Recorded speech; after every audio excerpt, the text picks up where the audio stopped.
Hello and welcome back to Beckler Guitars and Repair, and today we're checking out a very rare old Japanese acoustic.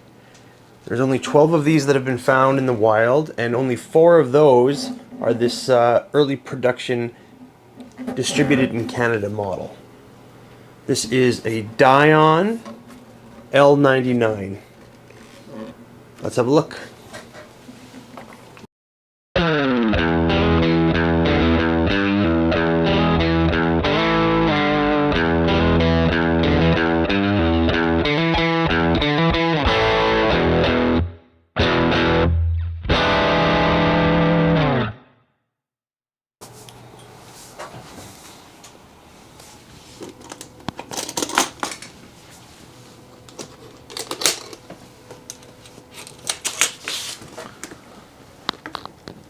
Alright, so yeah, I picked this one up locally, and I didn't really know too much about it till I did a bit more research when I bought it afterwards.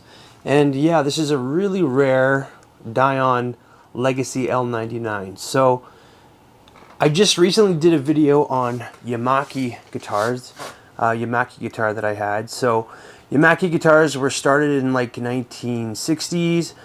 They started distributing to North America in the late 1960s, and they were mostly making like Martin copies back then. Very high quality guitars. I'll put that video in the description too, so you can check that out and learn a little bit more about Yamaki. So anyway, in the late 1970s, Yamaki was kind of done making Martin clones, and they wanted to make their own kind of innovative models. So they changed their name to Daion in 1978. And started putting out some pretty cool guitars between then and when they stopped distributing to North America in 1984. So the Daion guitars only existed between 1978 and 1984, and a lot of the runs only were available for like 1 year or a little bit longer. And this one in particular, the L-99, was only available for a very short time. It had some pretty unique specs. And they also made a Canadian version of this model, which is what this guitar is, which is the AY-092, which is basically just an early production guitar with a different model name, but the same specs as the L-99. And there's been about 12 L-99s that have been found in the wild and documented. There are a lot of online fan groups for Daion and Yamaki guitars because they are great. They have a little bit of a cult-like following. And so they document rare models, and only 12 of these have been found, and only 4 of those models have been similar to this one, the AY-092. So yeah, pretty cool, rare guitar, and it's got some pretty neat specs on it as well. This one I got is in really, really nice shape. I was going to keep this just for myself as kind of just a little, I don't have a parlor guitar yet, so I was very interested in getting one. And this one was just going to be kind of my smaller body go-to kind of acoustic. So when I got it, it had a bridge repair on it. The bridge wasn't quite fully seated properly. So what I ended up doing was I did a bridge repair on it. I lifted the bridge back off and then reseated it. I sanded down a little bit and then reset up the guitar. And during that bridge reset, there was a tiny bit of pullout. I did use heat and go slow with a putty knife and everything else like that, but even when you do a bridge repair, there's always a chance that there might be a slight bit of pullout, and there was in this case, which is unfortunate. But yeah, there is a little bit of a pullout repair here, so that's just been drop filled now, and a little bit more here and here. And I did sand the bridge down a little bit because the action was a little bit high. There was lots of real estate left on the bridge, so. But yeah, the repair turned out really good. It's nice and solid. It's structurally great. Just a couple little cosmetic reminders that it happened. But overall, I'm pretty happy with it. This guitar has some unique specs. Let's get it on the bench and have a closer look. So yeah, some very nice high-end specs on this guitar. This is a solid cedar top. And it's got a rosewood bridge with a bone saddle. It's also got a one-piece maple rosette around the sound hole here. It's got binding along the top here. This is a maple binding as well. This is a hand stained antique finish, they call it. which is kind of a vintage, kind of a burst type of look. And then we've got a nice thick rosewood fingerboard. The neck is bound as well. And you've got that kind of floral or like snowflake inlays on the 5th fret there, which are mother of pearl. Then you've got a bone nut, and this is a rosewood veneer over the headstock, which is a mahogany neck. And then we've got our hand carved Daion logo in the headstock, which is quite classy. And the back and sides are solid wood mahogany as well. And there is some flame in this mahogany. It looks quite nice. Then we've got a maple heel cap there, and it's a one-piece mahogany neck. And we've got our diamond style volute here, which is nice. That's like reminiscent of some early Martins. Just provides a little extra protection right in that area there.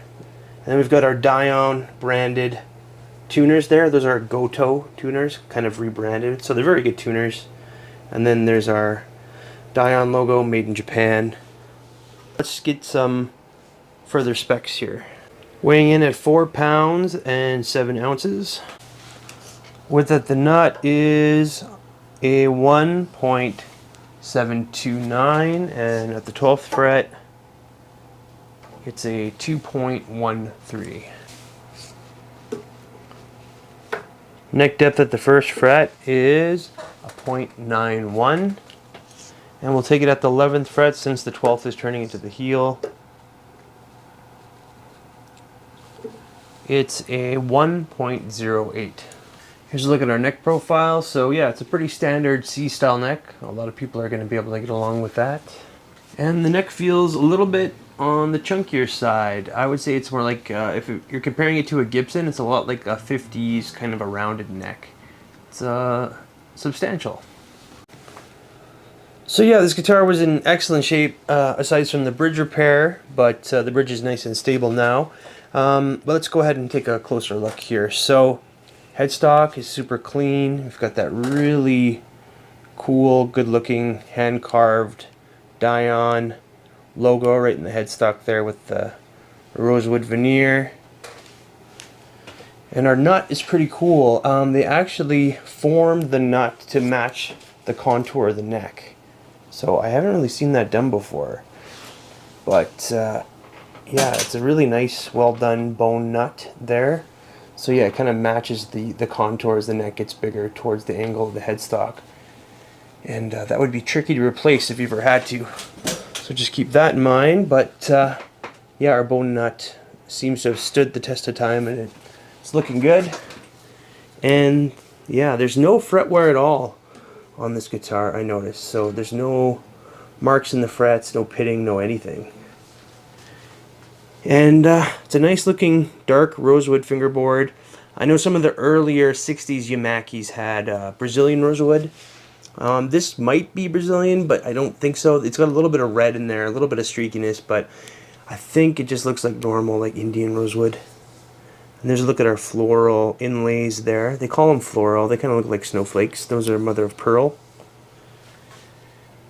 And yeah, very nice dark rosewood fingerboard, but there's some red in there too, which is nice. And then our body, I mean, super clean. Some very slight like handling marks. There's a little bit of a mark there, but overall very clean, and the finish looks great on this. The kind of like a distressed antique looking finish. And have a better look at the bridge. So yeah, the bridge is nice and stable and very well secured to the body, and there is a little bit of bone saddle left. So the action on this is quite low, but you could always lower the saddle a little bit and get a little bit more out of that. I did sand down the bridge when I did the bridge repair to get a little bit better action, but as you can see, there's lots of bridge left there. And then I'll look at the back of the bridge. So yeah, nice and tight to the body. And a little bit of a better look at our bridge repair. So yeah, there was a little bit of tear out here that was drop filled with lacquer. So the wood's nice and sealed there. So no issues other than a bit of a cosmetic eyesore there. And another little bit right there. Yeah, tear out can just happen sometimes, even if you are careful. Part of doing a bridge repair. And let's have a look at the back here. So yeah, very nice back. There is some flame in the mahogany too, which is nice.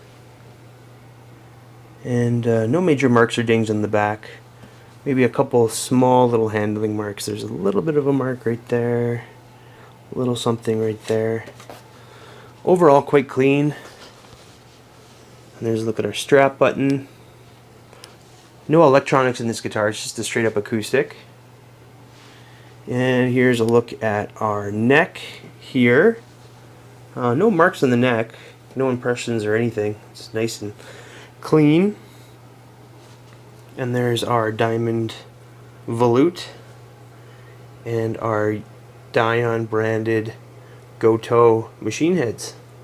There's our Made in Japan sticker and our Daion logo there. So yeah, very nice condition. And let's go ahead and see what it looks like with the endoscope. Alright, having a look with the endoscope here. So yeah, we can see our bracing at the top there. So it's got scallop bracing, which is a nice touch. And all the kerfing and everything else looks nice and clean. There's not a lot of glue squeeze out anywhere. And there is a look at our heel block. And our sides are all looking good.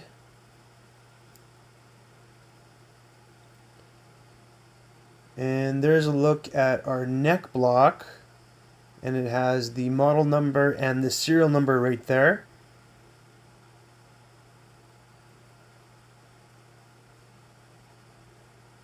And some more look at the bracing. I'm trying to get a look at those side bracings there, the tone bars, and so yeah, nice sculpted bracing. Scalloped, looks very nice, nicely done. And there's a look at our truss rod cavity and more of the top there. So yeah, everything looks really great, as it should. So yeah, I managed to get quite a nice setup on this guitar. For using the notch straight edge, you can see there's just a little bit of a gap between the straight edge and the fingerboard. So that means the truss rod's set nice and tightly. And then here the 3rd fret, cowboy chord area. When you use the 3rd fret, you can see that the 1st string is sitting nice and low against that 1st fret. So that tells us the neck is straight, the truss rod's tight, and this nut is cut very well as well.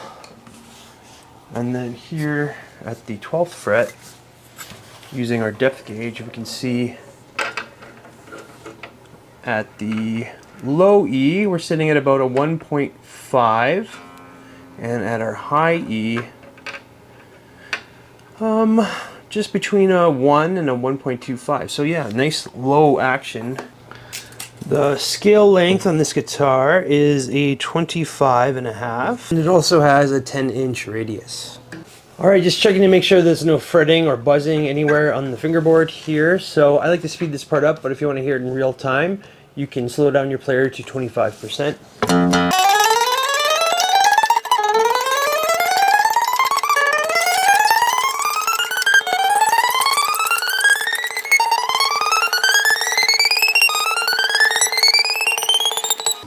So yeah, very nice low action with no fretting out or even a hint of buzz anywhere. And yeah, the neck feels really nice. It's chunkier, but it feels really good. I got bigger hands, so I really do appreciate a little bit of a thicker neck. And the neck is bound, so there's no fret sprout at all. And the ends of the frets are also really nice and finished as well. So yeah, great fretwork on this guitar, and it plays great with low action. Let's hear how it sounds.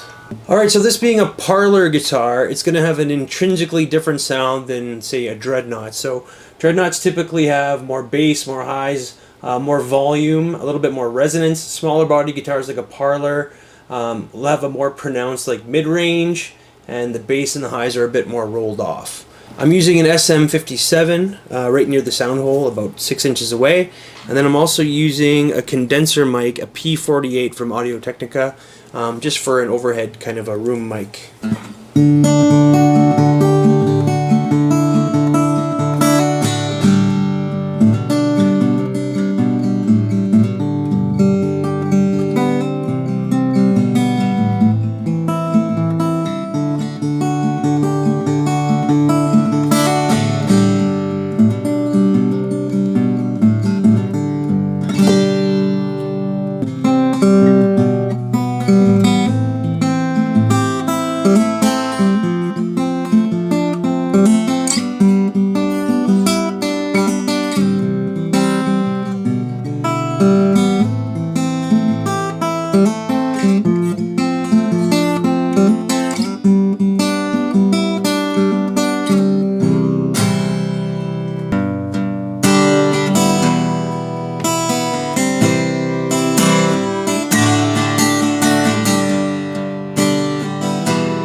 Alright, so final thoughts on the 1980 Daion Legacy L-99. Yeah, I haven't tried a parlor guitar in a really long time, and I'm just really like the size and the sound. It's really nice and mid-driven, and this guitar in particular sounds amazing. It's got super, super, super tight like mids, and it still retains some of the highs and the lows too. So just a really nice, balanced, punchy guitar. Everything feels super, super high quality. It's got that Yamaki feel of just attention to detail. And yeah, super rare. Like I said before, only 12 of these have been found in the wild, and only 4 of them are this Canadian distributed one, the AY092. And yeah, they're just super cool guitars. They didn't make them for very long, but they're amazing. If you have a chance to check out a Daion, I would definitely recommend it. They did make solid body guitars too, and some other pretty quirky stuff. This one's in great shape. Aside from the bridge repair, everything else is just like near mint condition. A couple like handling marks here and there. And the bridge repair is solid. Again, there is a little bit of pull out there, but it's purely cosmetic. Super stable bridge, no bellying at all. Played great, super nice low action. I love the neck on this thing. It's got some nice girth to it. It feels really good, and I just really love the sound as well. It's quite classy looking. I love that antique finish look, and it's got some nice appointments, some nice attention to details, like that widened nut that goes into the neck, that diamond volute on the back of the headstock, you know, the handcrafted hand-carved logo in the headstock as well, and just the little maple rosette, the maple binding, the bound fingerboard, just all that stuff, and the nice flame mahogany in the back. Just a gorgeous guitar, and it plays and sounds great as well. If you're interested in this guitar, I'm going to have it up for sale on the Reverb. But other than that, I want to thank you for tuning in to Beckler Guitars and Repair, and I'll have more for you really soon. Thanks a lot.